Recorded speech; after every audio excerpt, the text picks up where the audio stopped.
Greetings, welcome to the Citizen Exclusive with your host, Mpoki Thompson. Today's episode, we are with the Foreign Affairs Minister of Cyprus, Dr. Constantinos Kombos. He's in Dar es Salaam, Tanzania, for two major reasons: bilateral relations between Tanzania and Cyprus, but he's also representing EU's High Representative for Foreign Affairs and Security Policy, Kaja Kallas. Dr. Constantinos, welcome to the Citizen Exclusive. Welcome to Tanzania. Thank you very much, and it's a great pleasure to be here. Indeed. So, as we've mentioned, you're here for two major reasons. That is to cement, to strengthen bilateral relations between Tanzania and Cyprus, but also representing the EU. You've had engagements with government organs. You've had engagements with some representatives from the CSOs and the business community. Starting off with the government, you've met with the Minister for Foreign Affairs, Thabit Kombo. Can you tell us what have been some of the critical discussions that you've had with the government so far, and what have been the major takeaways? Yes, I mean, in relation to the bilateral level, in brief, I think it was a great opportunity to create a roadmap as to how we can proceed further to deepen the bilateral relations. This is the first visit ever of a Cypriot minister to Tanzania. Yesterday, we had the opportunity to sign two MOUs in order to create a critical mass of institutional cooperation. And we also came up with, as I said, a roadmap of how we can progress forward. There is a joint communique coming out today. And we are trying to intensify contacts, meetings. I will have a team visiting in autumn at the technocratic level, and also representatives of the business community. So we are trying to expand on all the sectors that are of common interest, like maritime, tourism, and so on. Okay. Then we had a very long discussion in relation to the EU-Tanzania relations. As you rightly pointed out, I'm here also representing the High Representative of the European Union. And we focus on the how we can push forward in a positive direction the EU-Tanzania relations. This is, I think, important because this year we are commemorating the 50th anniversary of the EU-Tanzania relations, and also 25 years since the EU-AU relation has been set up. And we want to make sure that during this time, we send a clear message to Tanzania that for us, for the EU, Tanzania is a strategic partner, is part of our strategic calculus, and it's a country of great interest and even greater potential. Okay, now more on the discussions that you've had with the CSOs and representative of the business community. What were some of the key discussions in terms of expanding business interests between Tanzania, East Africa, and the EU, and also Cyprus in particular? I was here, I had the meeting to listen basically how they assess on the ground the business environment, because we all know that the business environment is a very strong indicator of how investment could be attracted. Another important indicator or parameter rather is the political system and its stability. And third, the potential of the country, both in terms of natural resources or projects that are lined up, but also in terms of the hard numbers of the economy. And on all these levels, I think Tanzania is doing an excellent job. So we discussed the challenges. The opportunities are there. We discussed the challenges. And the challenges, I think, are reasonable to expect. After the opening up of the economy here, there is an ongoing effort to, in terms of regulatory structures and in terms of taxation. So these are two main concerns. I am aware that there is a process in place about the blueprint and so on. So the business community is looking into this. Another element in any kind of business microclimate is the access to financing. Yes. And also in relation to projects of strategic importance. And by that, I mean how you can expand the market in terms of size by going out regionally, Yeah. and also the necessary infrastructure that would enable Indeed. that connectivity. Indeed. So we see a lot of opportunities here for EU investments, for Cyprus investors as well. There was a Cypriot yesterday in the group who is already here. Okay. And we want to make sure that the investment community is aware of all these possibilities. So now we have seen that engagements between Tanzania and the EU have continued to evolve. As you mentioned, we're marking 50 years of diplomatic relations. And now the focus is moving from raw material, digital transformation into other more evolving areas. Can you perhaps shed light into how the evolving nature of Tanzania, EU, East Africa relations? What is the key indicators in terms of what is going to be our core main areas of focus moving forward? Look, I don't think we are focusing on one specific sector or area as being a kind of a monopoly situation in terms of interest, simply because there is a lot of opportunity here that horizontally cut across sectors. Mining and raw materials, of course, you have now the natural gas and oil sector as well. You have the digitalization process that has been ongoing. You have agriculture. So there is a lot happening, and there is a lot of room for progress. I found extremely interesting as well in relation to energy and energy sources. But around 80%, I was told, of the power comes from the hydro plant system. So this is something that's very important. So you have a situation here where you have a big country in terms of population, in terms of size, in an even bigger region, with a leading role in that region, and within a continent which is now the center of attention, strategically speaking. So the EU is looking at all of those possibilities, infrastructure projects, but also at flagship opportunities or projects that we have funded as EU under the global gateway. For example, the hydro plant that I make reference as well, just now rather, the mobile networks. These have been supported and funded by the European Union. So the EU is already doing a lot here. And something that I want to underline, if I may, the EU is the number one trade partner, the number one investor, the number one provider of humanitarian and development aid.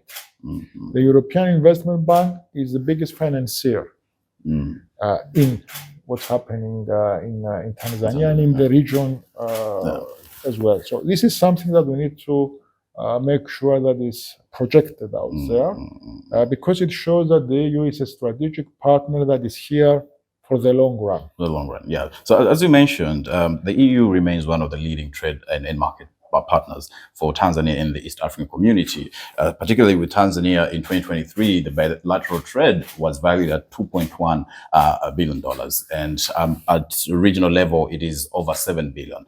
But then we are looking at how do we ensure that East African countries move away from being commodity exporting, markets into now more value added, because this will determine the value of the exports between the two trading partners. What are the strategic conversations that are being held around more value-added exports? I think the answer to that is enabling value chain creation, financing or investing in sectors which have the capacity to add value to the products by processing. And of course, the natural resources and the infrastructure projects are good examples of that. So the EU is not focusing only on one country. It's focusing on the broader region. But within that broader region, there are, of course, certain countries, or rather the characteristics of each country are creating a different kind of opportunity. Under the East African Community structure, we are supporting the integration projects that are in place, and we are willing to discuss and are having a negotiation process taking place as we speak about the EPA.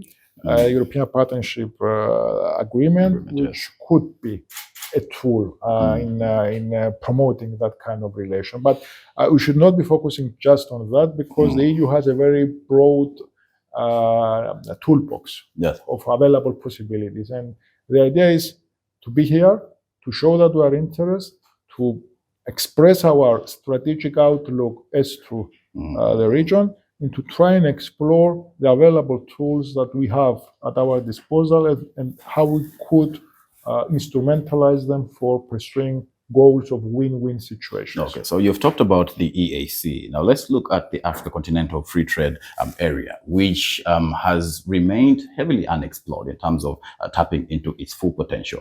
What is the prospect of the EU, Cyprus, tapping into that multilateral regional trade bloc for the African continent?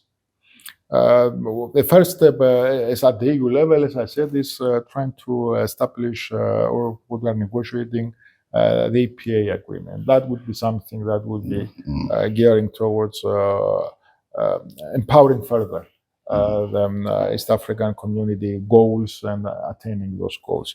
But I think that the emphasis, as you pointed out earlier, should also be on connectivity projects, because these are the catalysts for maximizing the capacity of each of the participating countries and moving from the product, marketing the product to bigger kind of investment opportunities and entities. So to get to that point, we need something that is very, very basic, but also essential. We need intensive dialogue. Yes. And we need to engage as partners, because this is how we see the relation. It's a relation of partnership, and with a very honest approach as to what can be achieved, under which timeline, and also on the basis of this idea that the European Union is investing capital, resources, and political intention into this region. Okay. Now, we cannot ignore what is currently happening at a global level. That's the shifting global policies. We have seen what's happening in the US. We have seen what's also happening in Europe. Development partners are now focusing inward. They are deprioritizing development projects in developing countries. And also the EU is reviewing its development support for Africa and other developing countries that depend on it for particularly different initiatives. What is your view about this deprioritization, and what does that speak to how the EU engages with Tanzania and with East Africa? The situation globally, as we are all witnessing, is very difficult. There is a cycle of crisis in different regions, and somehow they are all interconnected, both geostrategically but also in economic terms. There is impact on the planning in terms of financing by countries or entities like the European Union, but one should be very cautious about isolating specific tools that are in place and assessing them as the only possibility. So it's a very dynamic situation. The toolbox of the European Union is constantly being adjusted. Of course, it's been impacted by developments. There is emphasis on defense right now. This is taking resources and directing them towards that. But that doesn't necessarily mean that there are no funds available for other projects. So there is a financing capacity of the EU. But what is more important is that there is a will and the intention by the EU to remain very actively engaged.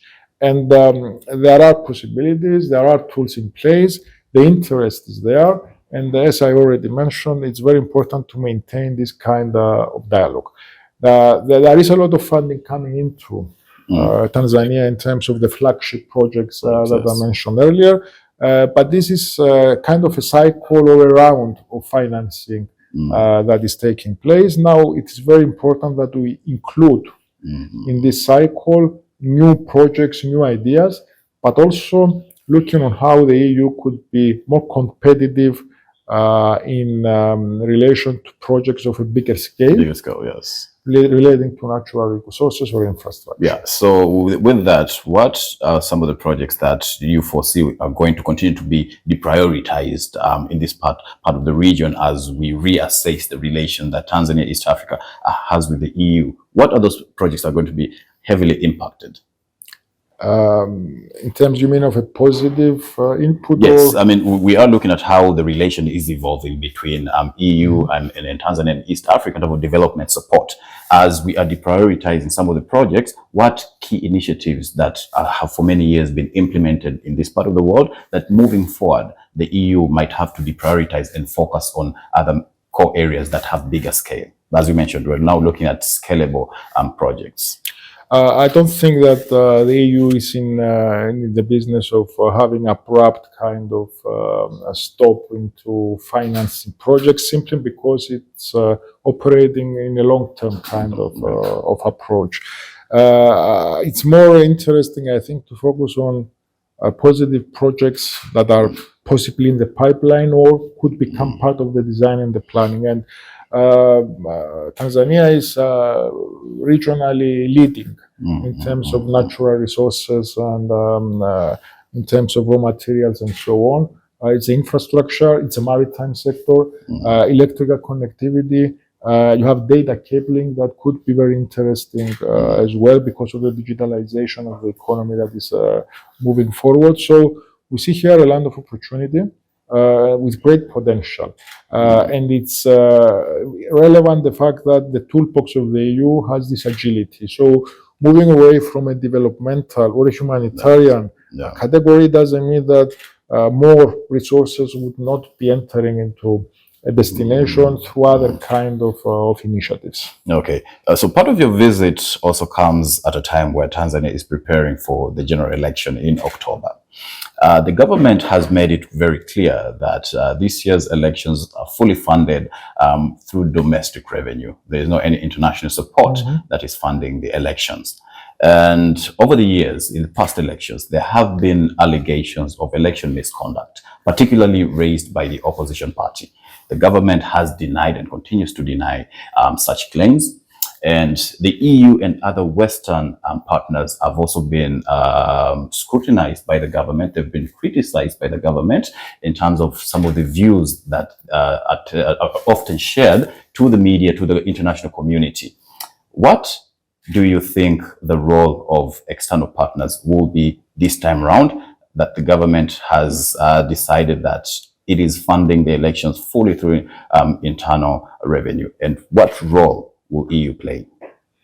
I think it's really important that we establish the baseline. The EU, part of the way it operates, is always in alignment with its core values. And in terms of democratic processes, protection of human rights, free and fair elections, these are for the European Union extremely important and priorities.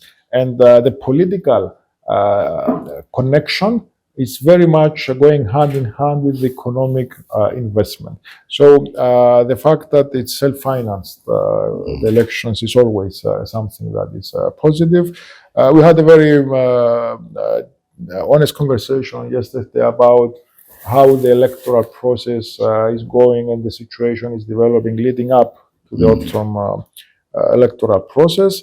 For the European Union, it's very important that we have free and fair elections, and that the democratic element or structure rather is being supported and becomes deeper and deeper. This is something that applies to everyone. This is how we approach the situation. The EU is not an actor that is engaging or interfering into political processes. The EU has a set of values at the same time, which are becoming and are part of our approach in terms of political and economic development. So we agree to remain engaged. We agree to continue the dialogue. And we think that this is something that is extremely important at this moment in time. Okay. So do you think that Africa's or Tanzania's economic dependence makes it also become susceptible to Western or development partners also having interest in the political affairs. Because at the end of the day, the Tanzanian government does not want any Western or development partners from external parties to involve themselves, to have an overreach into political or democratic affairs. However, economically, we are still dependent on some of these partners. What is the dynamic between the two? And do you think that at all, if East Africa is able to emancipate itself economically by not depending on any partners, then it can have its own free will on political affairs? I think this is a very important point that you are raising, but I think we need to expand and compare, because much of what we just said, we find it applicable in every system, in every country. We are facing similar concerns in Europe about misinformation campaigns, about influences or undue-influences originating from private or public or semi-private public actors. This is part of the new reality in relation to social media. This is part of how the pluralist press is now being transformed through that possibility that the social media is offering. So I don't see this being an African issue. I see it as being a much broader global concern. So for the European Union, I think it's certain that the EU has no aspiration or intention to get engaged into internal politics of any country. That's not the aim, and this is why the EU has, if you like, a competitive advantage in terms of being a strategic partner, because it's not leveraging any kind of financial input or contribution it has towards affecting the political process in terms of its substance. That's a very different story, of course, in relation to the process. And it's normal, I think, that our values direct us in terms of how we form relations. So it's a very thin line, and we're very, very careful in relation to that. The financial independence of any country is, of course, a very important factor into how the political will is being expressed by the people.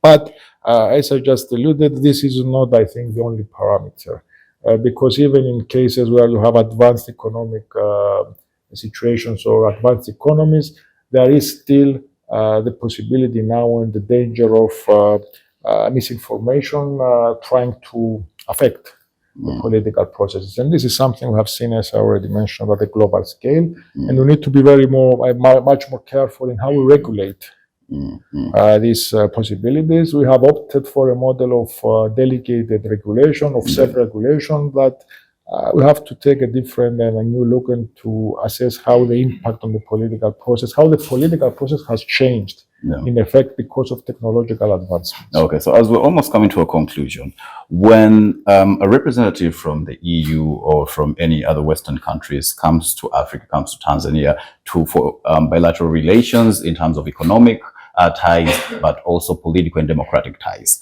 do you feel that the EU or the Western countries are the yardstick of what democracy should be? And when you have conversations with political leaders in these specific countries in Africa that are dynamic, Tanzania has its own constitution, so does Kenya, Uganda, and the rest of the countries. When you look at democracy, what values do you use to gauge whether Tanzania is moving in the right direction or any other African country is moving in the right direction?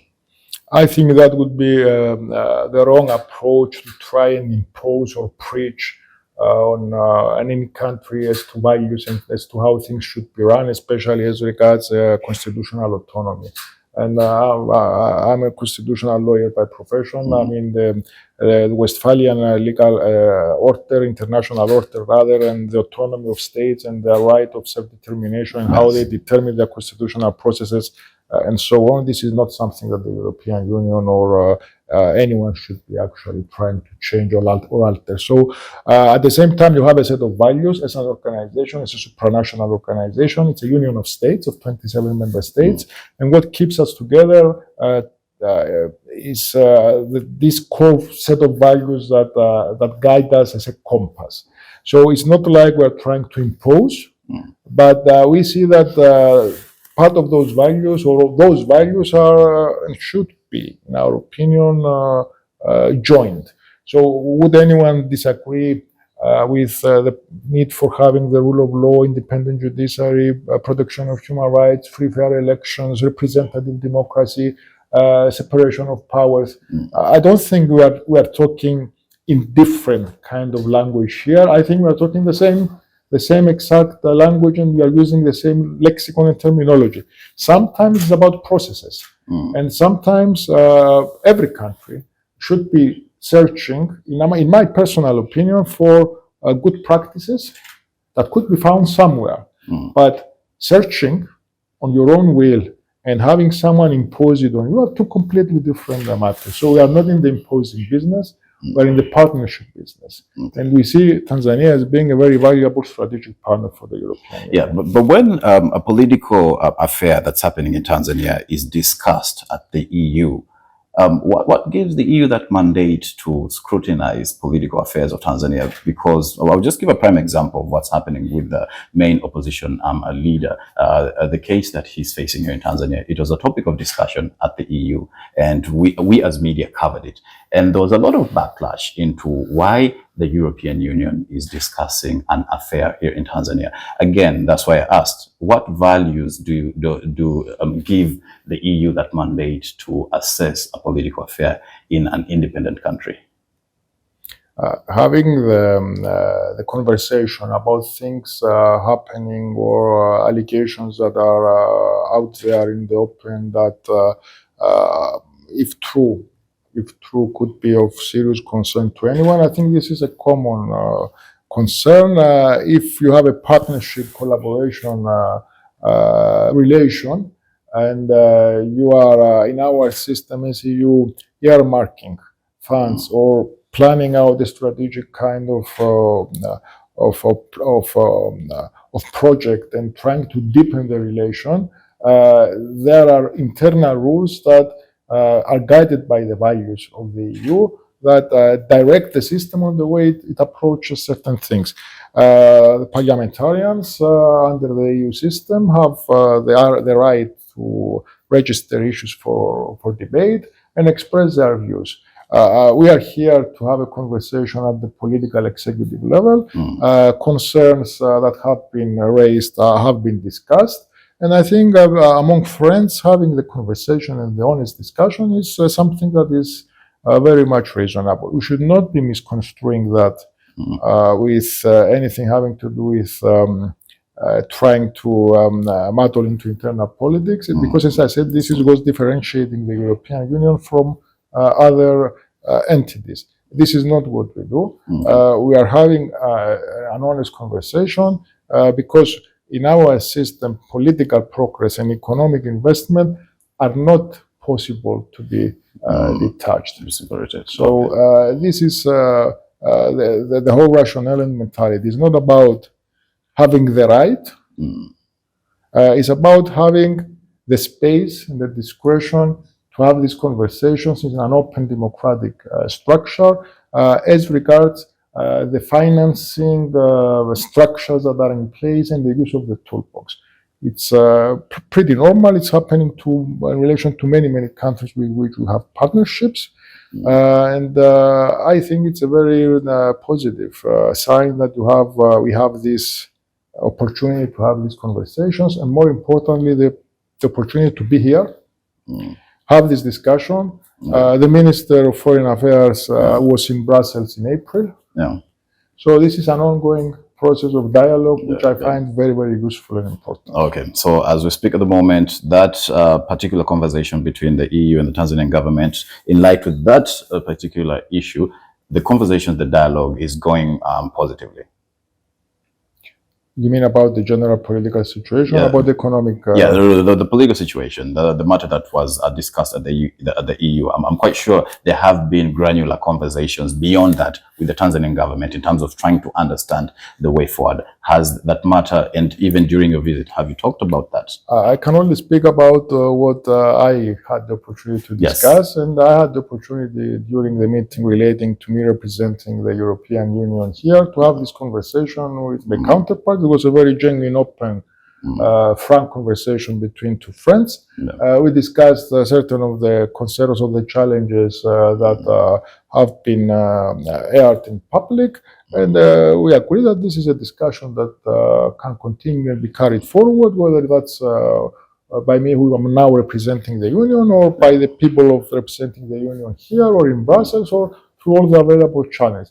This is what friends do. They have conversations even for topics that are not prima facie easy to have. It would be much easier if we just try and ignore the thorny issues and pretend that we should not have this discussion. I see this as a positive sign of progress, if you like, that we have this kind of discussion, this kind of conversations, and always keeping them within the framework of each of the topic of conversation, and being very, very careful on how we manage that discussion on the way forward. Okay, well, Dr. Kombos, that marks the end of this interview. It has been a pleasure talking to you. Thank you very much. Well, that is the end of this episode. We were with Cyprus Foreign Affairs Minister, Dr. Constantinos Kombos, who was in Dar es Salaam in Tanzania. We've talked about bilateral relations, economic partnership, and beyond. Until next time, adios.